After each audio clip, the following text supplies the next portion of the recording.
और प्रधानमंत्री मोदी पर हमले की साजिश का खुलासा हुआ है। ये बड़ी खबर, प्रधानमंत्री मोदी का पटना दौरा पीएफआई के निशाने पर था। ये बड़ी अपडेट, ऑपरेशन ऑक्टोपस में साजिश का खुलासा हुआ है।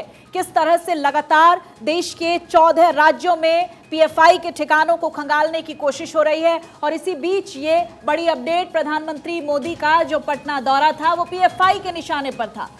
ये ब्रेकिंग न्यूज दे रहे हैं आपको। प्रधानमंत्री मोदी पर हमले की साजिश का खुलासा हुआ है। पिछले दिनों हम देखें सांप्रदायिक सौहार्द को बिगाड़ने की कोशिश जिस तरह से पीएफआई की तरफ से हुई है और एक के बाद एक जो घटनाएं सामने आई हैं उसमें पीएफआई की इन्वॉल्वमेंट दिखी है और अब ये एक बड़ी अपडेट, ऑपरेशन ऑक्टोपस में साजिश का खुलासा हुआ है। प्रधानमंत्री नरेंद्र मोदी पर हमले की साजिश का खुलासा।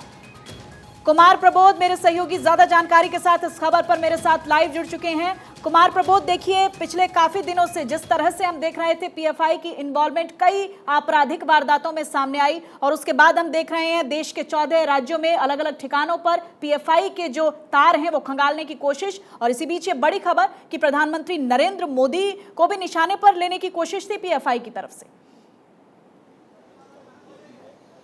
जी, और खासकर 12 जुलाई को जब प्रधानमंत्री नरेंद्र मोदी बिहार आए थे, बिहार विधानसभा में उनका कार्यक्रम था और उस कार्यक्रम के दौरान ये खबर आ रही कि उस कार्यक्रम के दौरान पीएम नरेंद्र मोदी को निशाने पर लेने की साजिश थी। लेकिन उससे ठीक पहले, उनके आने से ठीक पहले पटना पुलिस की टीम ने छापेमारी की थी पटना के फुलवारी इलाके में और वहाँ पीएफआई और उससे जुड़े संगठनों के कई ठिकानों पर छापेमारी की गई थी। एक फुलवारी मॉड्यूल सामने आया था कि किस तरीके से लोगों को ट्रेनिंग दी जा रही है। तो एक दिन पहले ये खुलासा हो गया था। बाद में यही केस एनआईए के पास गया। जब ये लगा मामला काफ़ी बड़ा है, उसके बाद एनआईए के पास ये मामला गया और तब एनआईए ने ताबड़तोड़ छापेमारी की है। और हम अभी सीमांचल में मौजूद हैं जहाँ गृह मंत्री अमित शाह यहाँ पर आए हैं और अमित शाह कल ही कह रहे थे अपने पार्टी के वर्कर्स को, अपने जो नेताओं को, कि हमारी नज़र सब कुछ पर है। तो कल ही वो बता रहे थे और जब वो कह रहे थे अपनी सभा में, जब उन्होंने औपचारिक बातचीत हमारी हो रही थी तो वो अपनी सभा में कह रहे थे, उन्होंने कहा था कि यहाँ डरने की ज़रूरत नहीं है। अगर बिहार सरकार है तो हम केंद्र में बैठे हैं, हम यहाँ लोगों को डरने नहीं देंगे।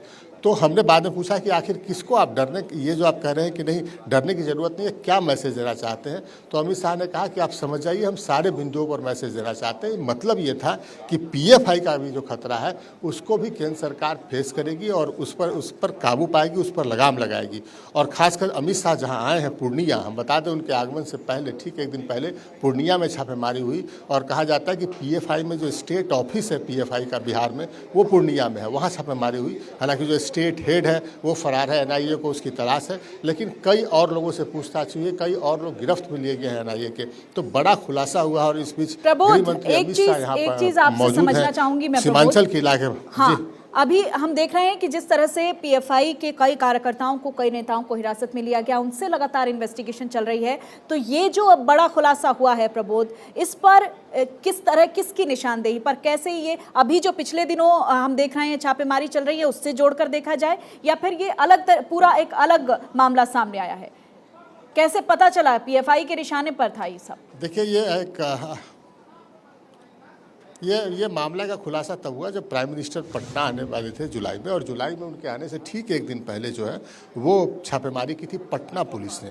और पटना पुलिस में पता चला कि फुलवारी शरीफ, पटना के फुलवारी शरीफ इलाके में बाकायदा एक मॉड्यूल काम तैयार किया जा रहा है और वो मॉड्यूल जो है वो पूरा आतंक की गतिविधि फैलाने का पूरा सिस्टम, एक नेटवर्क तैयार किया गया है और लोगों को ट्रेनिंग दी जा रही है। लोग अलग अलग देश के अलग अलग हिस्सों से लोग वहाँ पहुँच रहे हैं। तो पटना पुलिस ने इसको सामान्यता लिया था शुरू में, लेकिन बाद में लगा कि ये मामला बेहद गंभीर और इसके निशाने पर जो है वो देश के बड़े लोग हो सकते हैं। खासकर प्राइम मिनिस्टर के आने से एक दिन पहले ये वाकया हुआ था। तो उसके बाद इस मामले को पहले बिहार सरकार की एटीएस ने जांचा और लगा कि नहीं मामला बेहद बड़ा है, तो एनआईए के पास गया। और अब जो आप छापेमारी देख रही है लगातार इन दिन हो रही है, ये फुलवारी मॉड्यूल के खुलासे के बाद हुआ है। वहीं से इस बात का खुलासा हुआ। ये बिहार पुलिस ने इस मामले को पकड़ा था और तब राज्य में जो है वो नरेंद्र मोदी, माफ़ करेंगे, बीजेपी और नीतीश कुमार की साझा सरकार थी। और हम आपको एक बार और फिर से बता दें कि ये पहली दफ़ा नहीं हुआ है कि नरेंद्र मोदी को बिहार में जो है वो निशाने पर लेने की कोशिश की गई। इससे पहले जब वो गुजरात के सीएम थे और प्राइम मिनिस्टर पद के दावेदार थे तो 2013 में भी यहाँ पर जो पटना में जो उनकी सभा में लगातार ताबड़तोड़ बम के धमाके, आईईडी के धमाके हुए थे। और खैर इस बीच हम एक अपडेट दे दें कि अमित शाह सीमांचल में है, किशनगंज में है, और ये संवेदनशील इलाका है। पीएफआई मॉडल की बात कर रहे हैं, बांग्लादेश देशी और रोहिंग्या घुसपैठियों की बात होती है, तो उन सबके बीच अमित शाह बिहार दौरे पर हैं और किशनगंज के दौरे पर हैं। बिल्कुल प्रबोध, मैं और इसी यहाँ पर वो पहुंचने वाले से उनकी जोड़कर गाड़ी देख किसी रही भी हूँ मोमेंट। इसको। देखिए, प्रधानमंत्री नरेंद्र मोदी पर को निशाने पर लेने की कोशिश, और एक तरफ हम देख रहे हैं कि गृह मंत्री अमित शाह का दौरा वहां पर, और जिस तरह से आप बता रहे हैं संवेदनशील इलाका है, सेंसिटिव इलाका है, तो ऐसे में अब किस तरह की सुरक्षा व्यवस्थाएं हैं, क्या और पुख्ता कर दिए गए हैं इंतजाम? चूंकि इतनी बड़ी घटना सामने आना, देश के दो ही तो सर्वोच्च पद हैं, और उन लोगों पर अगर इस तरह से साजिश रची जाती है तो फिर तो ये मामला और बड़ा हो सकता है। देखिए, मामला बड़ा है, और हम बता दें कि अमित शाह जो अगर 2 दिनों तक सीमांचल में बैठे हैं, तो वो केवल अपनी पार्टी के नेताओं और वर्कर्स के साथ बात नहीं कर रहे हैं, वो टोटल इंटरनल सिक्योरिटी पर बात कर रहे हैं। और कहीं ना कहीं पीएफआई की जब बात होती है तो उनके लिंक्स जो है सीमा पार से जुड़े भी हैं। तो अमित शाह यहाँ पटना, आज माफ़ करेंगे, किशनगंज में बैठे हैं, तो आज उन्होंने सीमा पर जो तैनात जो कोई भी सिक्योरिटी फोर्स है, जो सेंट्रल पैरामिलिट्री फोर्स है, चाहे वो आईटीबीपी हो, चाहे एसएसबी हो, या फिर बीएसएफ हो, जो बांग्लादेश बॉर्डर पर है, नेपाल बॉर्डर पर है, या चाइना बॉर्डर पर है, इन तीनों के डीजी को तलब किया है आज अमित शाह ने किशनगंज में। और किशनगंज एक ऐसा इलाका, बेहद संवेदनशील इलाका है। आप यहाँ से देखेंगे, कुछ दूर पर बांग्लादेश का बॉर्डर है, 150-200 किलोमीटर आगे चाइना का बॉर्डर है, 15-20 किलोमीटर आगे आप नेपाल का बॉर्डर है। तो वहाँ अमित शाह बैठे हैं, और वो कल बता रहे थे अनौपचारिक बातचीत में कि हमारी निगाह सब कुछ पर है, सारे चीज़ों पर है, और अगर आपको किसी को ये लगता है कि हम इन चीज़ों से अनभिज्ञ होकर बैठे हैं, तो ऐसी गलतफहमी पालने की ज़रूरत नहीं है। हाँ हाँ, ठीक है प्रबोध, मैं लौटूंगी आपके पास ज्यादा जानकारी के साथ। मेरे सहयोगी रवि यादव भी मेरे साथ इस वक्त फोन लाइन पर हैं। रवि, एक बड़ी साजिश का खुलासा हुआ है, अब प्रधानमंत्री मोदी पर हमले की साजिश के पीछे भी पीएफआई का हाथ। 2 दिन पहले हुई थी, उससे पहले भारत 24 ने इस बात को डिस्क्लोज किया था कि प्रधानमंत्री नरेंद्र मोदी जो पटना रैली थी, वहां जो है पीएफआई के निशाने पे थे, और इस बात के पुख्ता सबूत छापेमारी के दौरान मिल भी गए हैं। वो फिर से हम एक बार अपने दर्शकों को बता दें और ये पूरा मामला डिकोड कर दें कि पीएफआई का मिशन 2047 के लिए ये काम कर रहा है, पूरा एजेंडा, जिसके तहत भारत देश को मुस्लिम राष्ट्र बनाने के लिए ये सारी पहल, ये कार्रवाई, ये व्यवस्था, ये ट्रेनिंग, ये जूडो कराटा, ये वेपन चलाने के लिए जो है लोगों को उकसाना, ब्रेन वॉश करना, ये सब उसी का पार्ट है। इसमें बड़ा जो हाथ है वो पहला नंबर पाकिस्तान और दूसरा नंबर टर्की, जहां से बड़ी फंडिंग आ रही है। 3 अकाउंट ऐसे एनआईए ने और ईडी ने पकड़े हैं साझा कार्रवाई में, जिनमें 1 करोड़ रुपए के करीब का जो पैसा है, ट्रांजैक्शन है, वो विदेशों से आया है, और उनकी जांच जो है लगातार जारी है। मिशन 2047 के अंदर जो है तमाम युवाओं को ब्रेन वॉश करना और उनको जो है मुस्लिम राष्ट्र के प्रति जो इतना उकसाना, दंगे फैलाना, आतंकी गतिविधियों को जो है बढ़ावा देना, और खासकर जो बॉर्डर एरिया है, चाहे वो जम्मू है, पंजाब है, या फिर बिहार है, असम है, जहाँ पे उग्रवाद जो है वो चरम सीमा पे है, और उनको जो है फायदा उठाकर उन युवाओं का ब्रेन वॉश करके उसको अंजाम तक पहुंचाना इनका उद्देश्य था। जहां जहां जिन जिन स्टेटों में बात, केरल की करें, तमिलनाडु की करें, कर्नाटक की करें, जी असम की करें, यहाँ से जो लोग पकड़े गए, मैं आपको बता दूं कि एक बुकलेट जो मिशन 2047 जिसको नाम दिया गया था, उसमें भड़काऊ बातें, भड़काऊ भाषण, वो अपने यूथ को जो है मोटिवेट करना उन भड़काऊ बातों के तरीके से, वो बुकलेट जो है पकड़ी गई है। पेन ड्राइव में जो है वीडियो मैसेज जो है पाकिस्तान में बैठे आकाओं के पकड़े गए हैं, ताकि ये इंटरनेट के माध्यम से भी जो है इसका एक सपोर्ट किया जा रहा था कि किस तरह से ज्यादा सोशल मीडिया के माध्यम से, व्हाट्सएप ग्रुप के माध्यम से इस बात को युवाओं तक पहुंचाएं, क्योंकि इन लोगों का पहला टारगेट होता है यूथ को अपने साथ जोड़ना। वो फिर एक ताकत के रूप में उसका इस्तेमाल करते हैं। ये सब चीजें मिली हैं, और बड़ी बातें, कुछ मैप बॉर्डर एरिया के मिले हैं कि किस तरह से बॉर्डर एरिया की एक्टिविटी को भापा जाए। कुछ ऐसे डिकोड के शब्द मिले हैं कि वेदर के अनुसार वो पाकिस्तान में बैठे आकाओं से बात करना, जो जम्मू कश्मीर में इस तरह के लोग एक्टिव हैं, और वो वेदर के अकॉर्डिंग पूछते हैं कि आज हिंदुस्तान का वेदर कैसा है, यानी कि बॉर्डर एरिया पे कितनी सुरक्षा चाक चौबंद है, ताकि कुछ लोगों को इधर से उधर घुसाया जा सके। और ड्रोन से जो हथियार सप्लाई होता है, उसमें भी पीएफआई का एक बड़ा रोल इसलिए सामने आया है कि ये जो आतंकवादियों को जो हथियार जो मिल रहे हैं बॉर्डर पार से, उसमें पीएफआई जो है नकली करेंसी का 3.5 लाख रुपए नकली करेंसी भी इस रेड में पकड़ी गई है, जो 93 परमिसेस पे ये रेड 2 दिन पहले हुई है। और जो उम्मीद शायद एनआईए को नहीं थी, उससे ज्यादा चौंकाने वाले खुलासे मैं आपको बता दूं। कल भी 20 से ज्यादा ठिकानों पे छापेमारी हुई है और वो छापेमारी भी उस कार्रवाई का पार्ट है जो 2 दिन पहले हुई थी और जहां से एक नई जानकारी, नई पूछताछ में नए खुलासे हुए थे। और करीबन 2 दर्जन से ज्यादा लोगों को अभी हिरासत में लेके पूछताछ की जा रही है, यानी कि 106 गिरफ्तारियों से ये संख्या जो है आगे भी बढ़ने वाली है। जांच एजेंसियां लगातार हैरान हैं कि इतने बड़े खुलासे हो रहे हैं और इसको बात को दबाने के लिए आपने देखा होगा कि केरल में जिस तरह से प्रोटेस्ट हुआ, लेकिन फिर भी कार्रवाई जो है जांच एजेंसियों ने नहीं रोकी। तो मिशन 2047 को डिकोड जो है वो देश की जांच एजेंसियों ने, चाहे वो ईडी हो या एनआईए, वो डिकोड करने का काम किया है और वो देश के लिए बड़ा खतरा है। जी बिल्कुल रवि, आप सही कह रहे हैं। और देखिए जिस तरीके से इन्वेस्टिगेशन आगे बढ़ रही है, अब हम देख रहे हैं अलग अलग जगहों पर छापेमारी के दौरान कई अहम खुलासे हुए हैं, तो उससे साफ तौर पर जिस दिशा में ये जांच जा रही है, जिस तरह की संभावनाएं जाहिर की जा रही थी सांप्रदायिक सौहार्द बिगाड़ने की, कई आतंकवादी गतिविधियों में साजिश होने की, अब तमाम चीजें उसी दिशा में जाती हैं। और ये तो अपने आप में बेहद बड़ा मामला है कि प्रधानमंत्री मोदी निशाने पर थे। बिल्कुल, ये जिस तरह से खुफिया जो अलर्ट था आईबी का, उसको लेकर बिहार पुलिस में कहूंगा कि उतनी गंभीर पहले नजर नहीं आई और उसको एक छिटपुट घटना के रूप में लिया।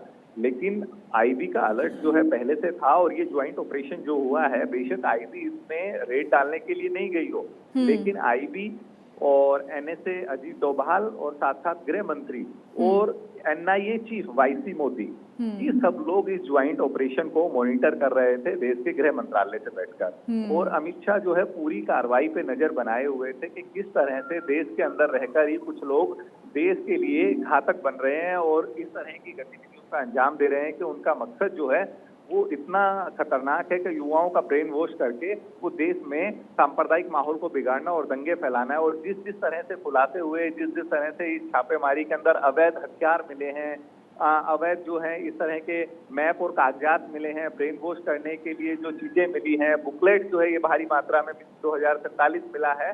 उसके बाद जिन लोगों से पूछताछ की गई, कहाँ से ये मटेरियल प्रिंट होता था, कौन लोग तुम्हें जो है ब्रेन वॉश करता था, कितने मदरसों में इसकी ट्रेनिंग दी जाती थी, कराटे ट्रेनिंग का मकसद क्या था, वेपन चलाने की जो ट्रेनिंग थी, क्योंकि अवैध हथियार से ये ट्रेनिंग दी जा रही थी और वो टोटल जो है हमारी आईपीसी और सीआरपीसी के मुताबिक इलीगल है। बिना किसी लाइसेंसी हथियार के जो है किसी को ट्रेनिंग देना वो भी इलीगल है। तो कई सारे हथियार जो है, और मैं आपको बता दूं कि AK-47 तक हथियार यहाँ मिले हैं। मतलब आप सोचिए कि जो हथियार किसी को लाइसेंस के बावजूद भी रखने की पावर नहीं है, क्योंकि ये इतना खतरनाक हथियार है कि ये हमारी सुरक्षा एजेंसियां रखती है AK-47, और वो गैर कानूनी रूप से यहाँ मिलना, यानी कि वो कहाँ से उपलब्ध हो रहा है। किसी को परचेजिंग पावर देश में AK-47 की नहीं है, तो क्या ये देश में मैन्युफैक्चरिंग हो रहा है, क्या विदेशी ताकतें इसको यहाँ भेज रही है। और इनके लिए जो फंडिंग है, मैंने आपको बताया कि 2 तरीकों से फंडिंग है, एक नकली करेंसी के जरिए और दूसरा हवाला के जरिए।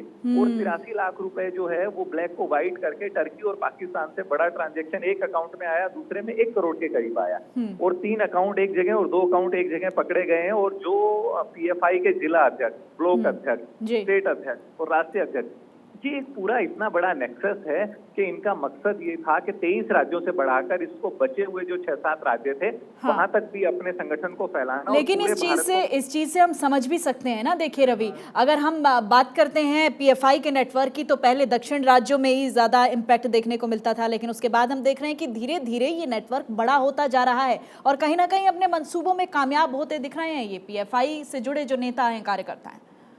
बिल्कुल, आपने ठीक कहा कि पहले इसकी 2007 में शुरुआत केरल से होती है, तमिलनाडु से होती है, लेकिन अब दक्षिण से अलावा उत्तर में ये देखिए, आप दिल्ली में देखिए, आप उत्तर प्रदेश में देखिए, आप जम्मू में देखिए, इस तरह से ये नेक्सस अपना काम बढ़ाता ही जा रहा है। कर्नाटक में आप देखेंगे, तमिलनाडु में, पांडुचेरी में, आंध्र प्रदेश में, राजस्थान में जिस तरह से जो उदयपुर की घटना हुई, कन्हैया जो दर्जी था उसकी, उसमें PFI का बड़ा रोल था। उन लोगों को आगे की प्लानिंग देना, उन लोगों को हथियार उपलब्ध करवाना, उन लोगों के घर की जिम्मेवारी लेना। इस रेड में ये भी खुलासा हुआ है कि वो जेल जाते हैं तो मुकदमा कौन लड़ेगा, उनके घर का खर्चा कैसे चलेगा, वो सब उसके लिए एक ज्वाइंट जो है चंदे के रूप में, डोनेशन के रूप में पैसा इकट्ठा करना, उस बात का भी खुलासा एनआईए ने अब किया है।